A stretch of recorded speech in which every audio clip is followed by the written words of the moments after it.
Hello, नमस्कार मंडळी, कसे आहात? स्वागत आहे तुमचं एका नवीन फ्रेश व्हिडिओमध्ये. आणि आज मी तुमच्यासोबत दोन अशा मस्त यम्मी अशा रेसिपी शेअर करणार आहे. तर बऱ्याच वेळेला आपण दुपारी वरण भात भाजी पोळी बनवतो आणि भाजी आणि पोळी संपते, वरण भात उरतो. त्यातही माझं आज असं झालेलं की भात जास्ती आणि वरण अगदी थोडंसं उरलेलं. तर त्यापासून मी अगदी यम्मी आणि खूप टेस्टी असं दोन रेसिपीज बनवल्या आहेत आणि त्या तुमच्यासोबत शेअर केल्या आहेत. तुम्ही पण नक्की नक्की नक्की ट्राय करून बघा. तर चला आपण पटापट स्टार्ट करूया. तर इथे माझ्याकडे जे जे सामान अवेलेबल होतं म्हणजे भाज्या त्या मी काढून घेतल्या. तर मी कोबी घेतला, शिमला मिरची, कांदा, त्याच्यानंतर गाजर घेतलं एक आणि सोयाबीन आपल्याकडे असतं ते मी घेतलं आणि ते मी गरम पाण्यात टाकून ठेवलं. त्याच्यानंतर माझ्याकडे थोडंसं पनीर पण होतं. तर पनीरचे असे मस्त मी त्रिकोणी असे ते कट करून घेतलं आणि त्यानंतर सगळे कटिंग वगैरे झाल्यानंतर मी इथे हिरवी मिरची, आलं आणि लसूण हे छानपैकी ग्राइंड करून घेतलं. तर हे आपल्याला आपल्या चवीनुसार तुम्ही घालू शकता, पण आता इथे मी दोन रेसिपींसाठी मी ग्राइंड केलेलं आहे, त्यामुळे हे थोडंसं जास्ती ग्राइंड केलं आहे मी. ते आपले सोयाबीन पण छान भिजलेले आहेत, भाज्याही छान कट झालेल्या आहेत आणि हे पण ग्राइंड झालेलं आहे. तर आता मी मस्त पॅन गरम केला. पॅन मस्त गरम झाल्यानंतर त्याच्यात तेल घातलं. तेल गरम झाल्यानंतर त्याच्यात मी गाजर, कांदा आणि पनीर ह्या तीन गोष्टी घातल्या आणि त्या मस्त परतवून घ्यायच्या. आपला जो कांदा आणि पनीर आहे ते मस्त ब्राउनिश झाल्यानंतर बाकीच्या गोष्टी घालायच्या. जर तुम्ही शिमला मिरची, कोबी आधीच घातला तर ते लगेच सॉफ्ट होऊन जाणार, म्हणून पहिले या तीनच गोष्टी घाला आणि ते छान परतल्या जायला पाहिजे, म्हणून मी थोडंसं मीठ घातलेलं आहे इथे. तर ह्या दोन गोष्टी मस्त ब्राऊन झाल्या, गाजरही आपलं थोडं सॉफ्ट झालं. त्याच्यानंतर मी याच्यात कोबी आणि शिमला मिरची घातली आणि हे मस्तपैकी 2-3 मिनिट छान परतवून घेतलं आणि त्याच्यानंतर मी याच्यात आपलं आलं लसूण मिरचीची पेस्ट होती ती घातली आणि त्यानंतर हे छान सगळं मिक्स करून घेतलं आणि त्यानंतर याच्यात मी घातले सोयाबीन आणि सोयाबीन पण छान 1-2 मिनटं छान परतवून घेतलं. याच्यात मी कोणतेच सॉसेस वगैरे काहीच घातलेला नाही आहे, फक्त स्पायसीसाठी मी काळी मिरीची पावडर घालते आहे, तुम्ही बघू शकता, आणि हिरवी मिरची.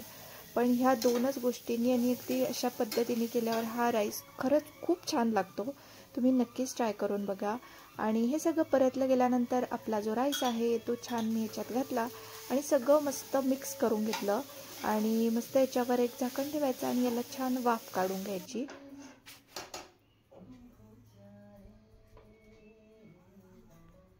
तर आता हे आपले भात ऑलमोस्ट झालेला आहे.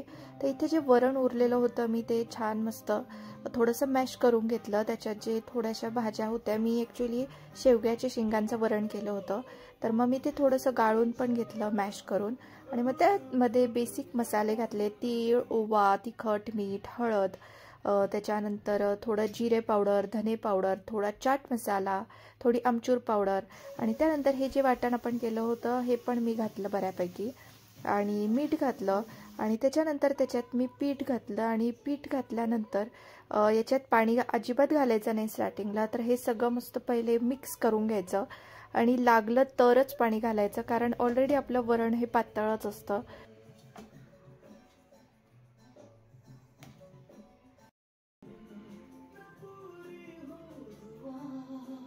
तर इथे माझी कणिक मळून झालेली आहे आणि 5 ते 7 मिनटं मी फक्त तिला थोडीसं मुरवत ठेवलं आणि त्यानंतर मी लगेच इथे पराठे करण्यासाठी घेतले. तर मी नेहमी जेव्हा करते वरणाचे पराठे किंवा डाळ आपण शिजवून करतो तशा याच्यात मी कांदा नक्की घालते, कांदा आणि बारीक चिरलेली कोथिंबीर. तर कांद्याचे घातलेले पराठेसुद्धा खरंच खूप छान लागतात, तर तुम्ही पण नक्कीच करून बघा. तर आज मी इथे घातला नाही आहे आणि त्यानंतर आज मी प्लेनच पराठे केले. तर हे पराठे मी तेलात आज भाजते, तुम्ही तुपात पण भाजू शकतात, दोघांमधले पराठे छानच लागतात आणि तुम्ही नक्कीच कांद्याचे सुद्धा पराठे ट्राय करून बघा, तेही खूप छान लागतात. तर आता माझा राईससुद्धा झालेला आहे आणि आता मी हा ट्राय करून बघणार आहे. तर खरंच खूप अगदी मोजक्या साहित्यात आणि विदाऊट सॉस वगैरे हा राईस खरंच खूप छान लागतो आणि अजिबात मसाले वगैरे काहीच लागत नाही, तरी पण टेस्ट खरंच खूप छान येते. तर तुम्ही पण नक्कीच ह्या दोन गोष्टी करून बघा आणि माझे अशाच नवीन नवीन रेसिपीज बघण्यासाठी, नवीन नवीन ब्लॉग्स बघण्यासाठी चॅनलला सबस्क्राईब नक्की करा. व्हिडिओ आवडला असेल तर लाईक, शेअर, सबस्क्राईब करा. आणि त्यासोबतच काही सजेशन्स असतील तर कमेंट्समध्ये मला नक्की सांगा. भेटूया आपण नेक्स्ट व्हिडिओमध्ये. तोपर्यंत स्वतःची काळजी घ्या, आनंदी राहा. बाय. थँक्यू.